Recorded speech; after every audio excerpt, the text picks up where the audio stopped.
Hey Bookrooms of Concord. So in this video, I'm going to talk a little bit about 7 horror books that felt like a nightmare in the best way while I was reading them. And by that, I don't mean I was really scared while I was reading it in the same way as you're watching a horror movie, with the exception of one of the books, and I'll mention what that is. But more so terrifying in the sense of like putting myself in that situation, how absolutely terrified I would be. So just 7 books. So here we go. The first book that felt like a nightmare in the best way while I was reading it, Jurassic Park by Michael Crichton. If you've seen previous videos that I've made where I've talked about this before, I've said that this is not purely sci-fi, it's horror, and I would classify it more as horror than I would sci-fi, even though there are very obvious sci-fi elements to it. This is much bloodier than the first movie, and the dinosaurs are just more monstrous. And thinking about being in the same situation as them, I would be absolutely terrified. And these are just gigantic monsters just trying to survive, and that includes eating you. So yeah, not the way I would like to go. The next one that felt like a nightmare was Cell by Stephen King. So basically, what if zombies were intelligent? Now they're not literal zombies, to be fair, but they are very zombie-like. That's all I say about it. What if zombies were intelligent? This isn't one of my favorite Stephen King novels, but I did really enjoy it. And thinking about if this were to happen in real life, just how unlikely it would be that I would survive. I like everybody else would like to think that I probably survive in a post-apocalyptic scenario like zombies or zombie-like creatures, but chances are I'd probably die. To be honest. So yeah, this was pretty scary to imagine myself being in. The next one is The Mist by Stephen King. Now this wasn't scary for me in the sense of what's going on, although the thing or things in the mist are pretty scary, but what I found to be nightmarish was the ending. It's not like the movie. The movie, so I'll talk about that in a little bit, but the book, the novella, has an Alfred Hitchcock ending. So the ending is very ambiguous. You don't know what exactly happened. So it's left up to your own imagination to imagine what happens to the surviving characters. So the movie, the ending, if you've seen the movie, the ending is, it's pretty messed up. And so people, either you love the ending or you hate it.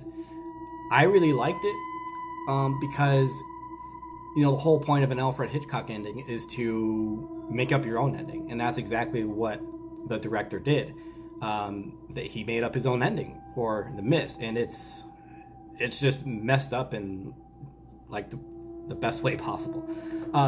So yeah, just kind of imagining the worst case scenario is kind of nightmarish, in my opinion. So the next one is another Stephen King novel, Needful Things. One of my favorites. It's pretty thick. A lot of details with the characters and the plot development, but so worth it with all those details. Basically, it's about obsession and grudges. Really, it's just that obsession and grudges can lead us to do some crazy things.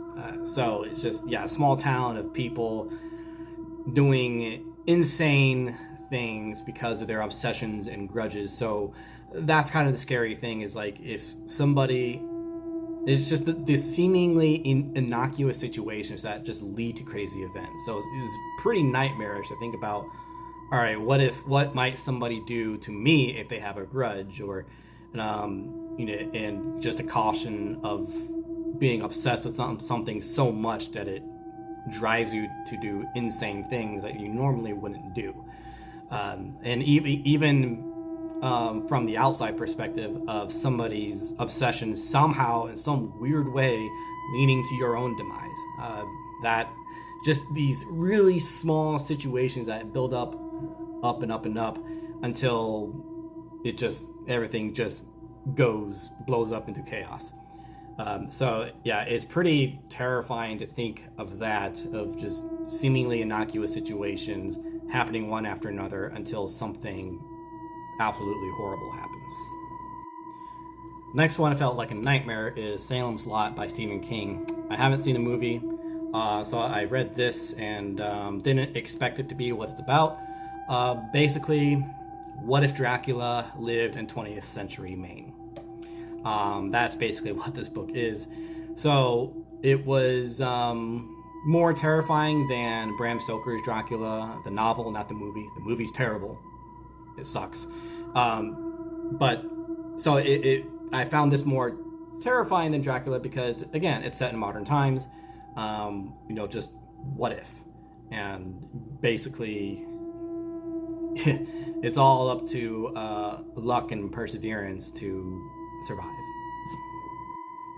The next one is Midnight by Dean Koontz.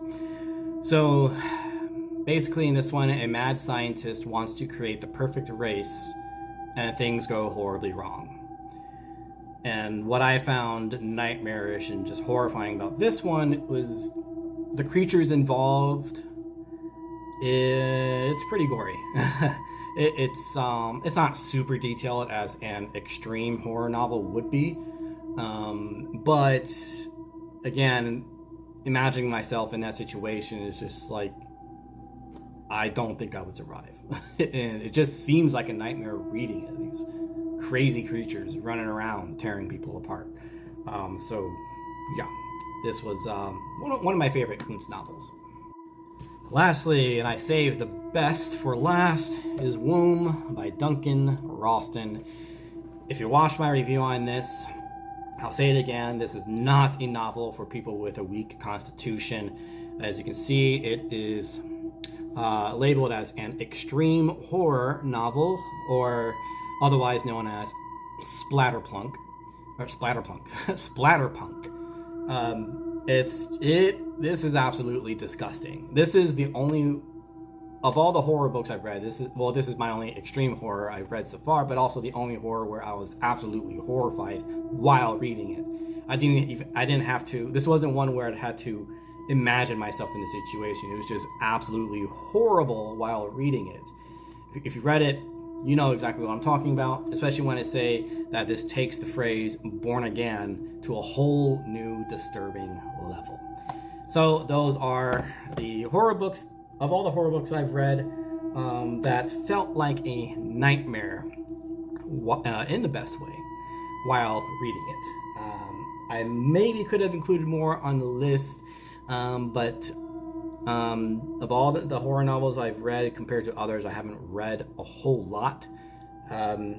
Even though, I've read a whole lot more than I did just 4 years ago. So it's a lot for me, but I have several others on the list, on my TBR list, that I do plan on reading, and you'll see those reviews as they come. So yes, this was, I hope you enjoyed the list. And let me know what you think of any of those that you've read. Okay, bye.